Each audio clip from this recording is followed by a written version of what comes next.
Hello there, this is for Sunday the 19th of September, the 16th Sunday after Trinity, and the Gospel reading is from Mark chapter 9. A little story where the disciples are arguing amongst themselves who is the greatest. But Jesus takes a child, brings a child into the midst of them and says, whoever wants to be first must be last of all and servant of all. And he puts this child, taking this child in his arms, he says, whoever welcomes one such child in my name welcomes me, and whoever welcomes me welcomes the one who sent me. What we see is the disciples jostling for position, just funnily enough, a bit like children. Remember, I'm the leader, no, I'm the leader.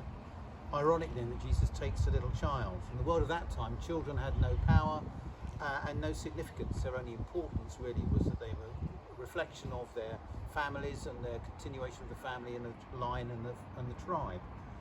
We don't know what the child's name was, how old it was, whether boy or girl, and most of us can't remember back much before we were 5 or 6, but perhaps you can remember that. You can remember what it was like being small in a world of giant adults, how the treads on the stairs were quite hard to get your feet up. You couldn't reach the tall cupboards, you had to stand on a chair, but when you sat on a chair your legs dangled and you couldn't reach the floor. And cast your mind back and remember how much you didn't know or understand when you were a child of that age, especially the adult world when you were 5 or 6. The things, the vocabulary you didn't know, the skills you hadn't acquired before you could read or write properly, much less write a cheque or drive a car or even ride a bike. Remember what it was like to be treated by some adults who would ignore you or just not even notice you, and how what you thought and felt often wasn't heard or even asked for. Now adults made all the decisions.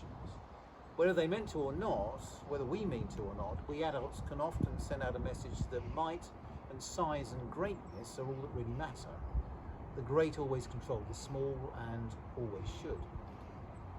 Well, we've seen a bit about greatness and people jostling for position in the recent cabinet reshuffle, haven't we? But Jesus takes a child and says, whoever welcomes this child in my name welcomes me, and whoever welcomes me welcomes the one who sent me. So Jesus upends all the ideas of greatness and power. It's not who's on trend on Twitter, who's the most important influencer, or the powerful or the rich that really matter to God, or who is Foreign Secretary or Deputy Prime Minister for that matter, but a child, seemingly the least and least important. And we all need to acknowledge the least amongst us and the least part of ourselves, the bits we overlook. Just the church must welcome the least as best we can. For when we do that, we provide a true welcome, we get our relationships right with each other and with God, and in welcoming the least, we welcome God.